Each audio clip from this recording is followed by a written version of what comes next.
Good morning, everyone. Today, I am going to discuss the next topic of the chapter Elasticity of Demand. I am going to start with the numerical portion of the chapter. The topic is method to calculate the elasticity of demand. First method is percentage or proportionate method. Elasticity of demand, ED.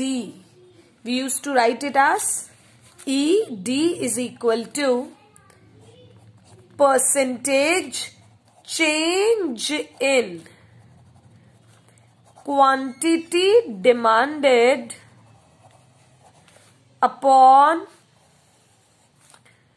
percentage change in price. Percentage change in quantity demanded upon percentage change in price. ये minus का sign क्यों लगाया है?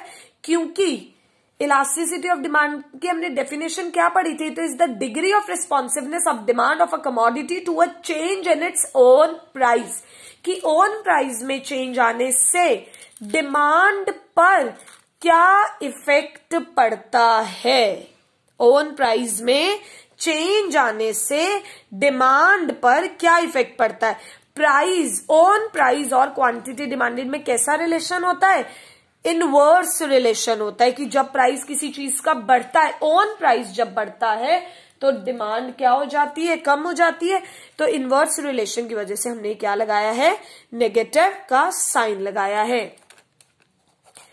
Percentage change in, ये जो अब हम इसको इलाबोरेट कर रहे हैं, percentage change in quantity demanded, change और वो भी किसमें? परसेंट में.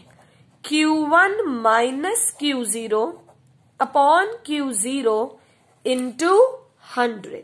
Q1 क्या है? New quantity. Q0 क्या है? Old quantity. दैट इज जो हमारी पुरानी क्वांटिटी है. परसेंटेज चेंज इन प्राइस कैसे निकालते हैं?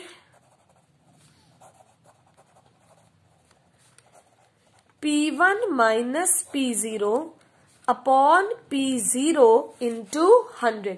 अब इन दोनों को हम इस फॉर्मूले में क्या करते हैं? पुट करते हैं. ED is equal to Q1 minus Q0 upon Q0 into 100 upon P1 minus P0 upon P0 into 100. Q1 minus Q0 को हम डेल्टा Q भी लिख सकते हैं, that is change. Upon Q0 वैसे ही रहेगा, into 100 whole upon P1 minus P0 को हम डेल्टा P लिख सकते हैं, upon P0 into 100.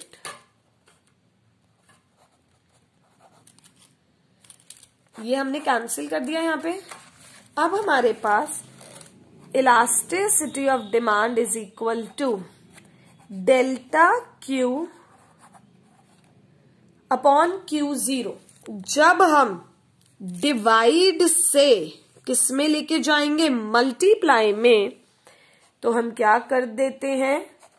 That is अगर हम डिवाइड से किसमें लेके जाएंगे? मल्टीप्लाई में लेके जाएंगे तो हम क्या कर देते हैं? Reciprocal P0 upon delta P. हमने इसका क्या कर दिया? रेसिप्रोकल कर दिया. ऊपर किसमें लेके गए? उसे मल्टीप्लाई में. तो क्या आ जाएगा हमारे पास? और you can write it as delta वाले दोनों एक साइड ले लो, इनटू P0 अपॉन Q0.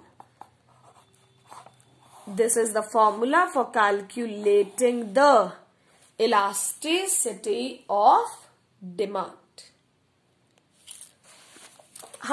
अगर हमें कोई क्वेश्चन गिवन है, आप एक छोटी सी 2 ट्रिक समझ लो. बता रही हूं क्वेश्चन करने के लिए. क्वेश्चन स्टार्ट कैसे करना है? टैब्यूलर फॉर्म से. आपको प्राइस गिवन होगा, क्वांटिटी डिमांडेड गिवन होगी. सपोज अगर क्वेश्चन में लिखा है the price of a pen is rupees 10. Price falls by rupees 2. पुराना प्राइस तो 10 हो गया, इसे हम लिखेंगे P0. Price falls by, word क्या यूज हुआ है? By. Price falls by rupees 2. 2 रुपए से प्राइस क्या हो गया है? कम हो गया है. Price falls by rupees 2.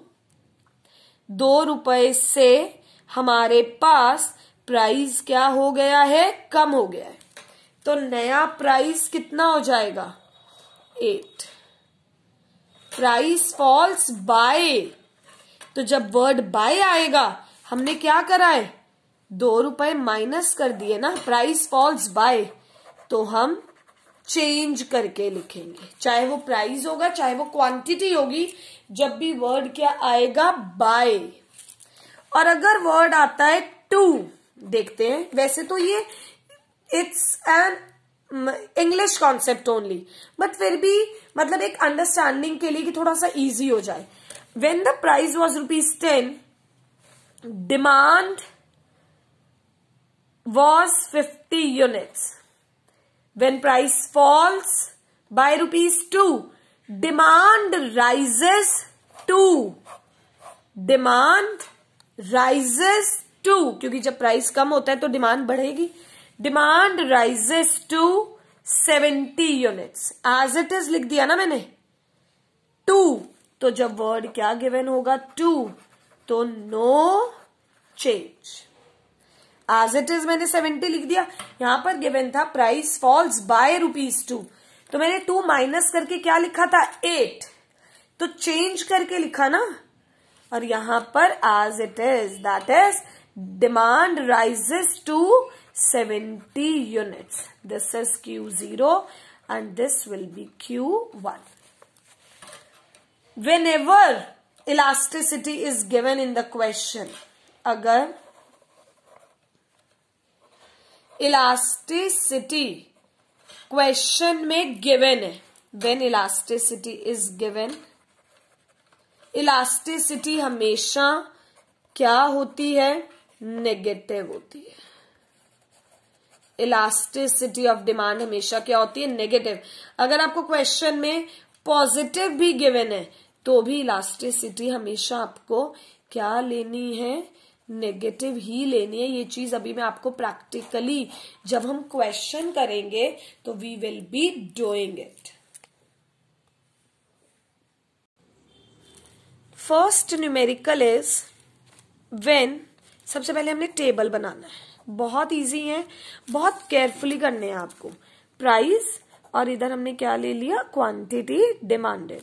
When price is ₹10 per unit, जब प्राइस क्या है? 10. Demand for a commodity is 100 units. Is it clear? Price जब 10 है तो डिमांड कितनी है? 100 यूनिट्स. आज the price falls to ₹8 per unit. Price falls, word क्या है बच्चे? 2. Price falls to ₹8 per unit. तो एज इट इज रहने देंगे. New price is 8. Demand expand. New demand is 150 units. Right. Elasticity of demand is equal to delta Q upon delta P into P0 upon Q0. Delta Q क्या होता है? Q1 minus Q0. Delta P क्या होता है? P1 minus, ये sign आएगा. And P0 is 10, it is given, and Q0 is 100. Q1 minus Q0, 150 minus 100, 50. P1 minus P0, minus 2, 8 minus 10. Then P0 is 10 and Q0 is 100. 50 ones are, 50 twos are, 2 ones are and 2 5s are. ये cancel. Elasticity of demand is equal to 2.5। अगर आपको इसमें ये पूछा जाए कि आप पांचों डिग्रीज में से इसे क्या डिग्री देंगे, तो इट इज ग्रेटर देन 1, तो it will be highly elastic.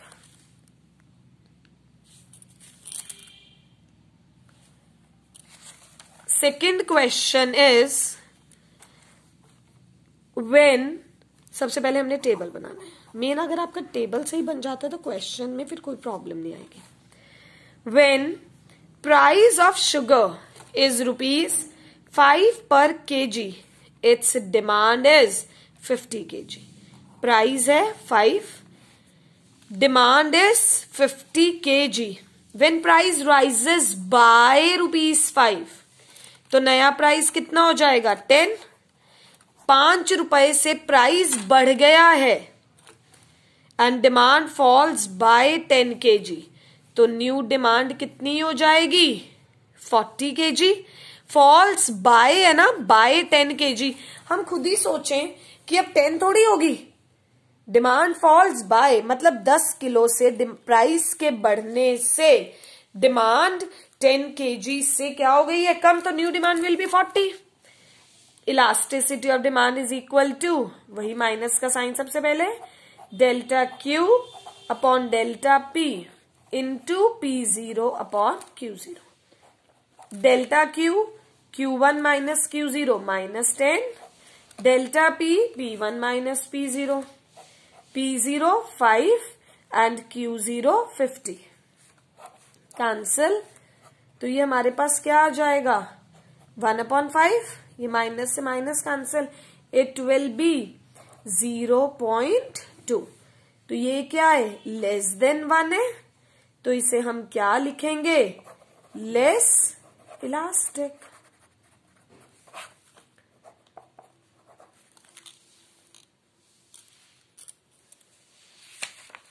Third question is the market demand for a good, सबसे पहले हमने क्या बनाना है टेबल बनाना है। अब क्या है market demand for a good at ₹4 per unit, demand कितनी है 100 units. Due to increase in price demand falls to 75 units. 2 word given है, तो आज इट इज वैसे भी अंडरस्टूड ही हो रहा है कि डिमांड कितनी हो रही है 75 units. Find out the new price. New price, इसमें आपको क्या निकालना है बेटा प्राइस निकालना है, तो let the new price be x if price elasticity of demand is, अगर इलास्टिसिटी ऑफ डिमांड हमारे पास कितनी है 1। Is it clear? This minus sign indicates negative sign of elasticity of demand indicates the inverse relationship between price and quantity demanded. ED is equal to, अब हमें elasticity में यहीं पर ही माइनस साइन गिवन है तो हम यहां नहीं लगाएंगे, delta Q upon delta P into P0 upon Q0। Delta Q क्या आ जाएगा this minus this -25, delta P क्या आ जाएगा this minus this x -4, P0 4 and Q0 100। गलती से भी ये मत कैंसिल कर देना, राइट 25 1 जा 25 4 जा, ये कैंसिल हो सकता है। -1 is equal to -1 upon x -4, cross multiply कर दो, that will be -x plus 4 is equal to -1, -x is equal to -1 -4, -x is equal to -5, cancel, तो x, तो न्यू प्राइस कितना आ गया हमारे पास, new price is equals to ₹5, new price will be equal to ₹5।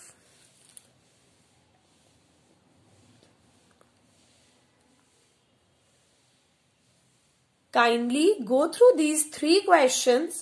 I will send you one worksheet related to these 3 questions and then we'll proceed with the next pattern of questions. Thank you everyone, take care, good bye.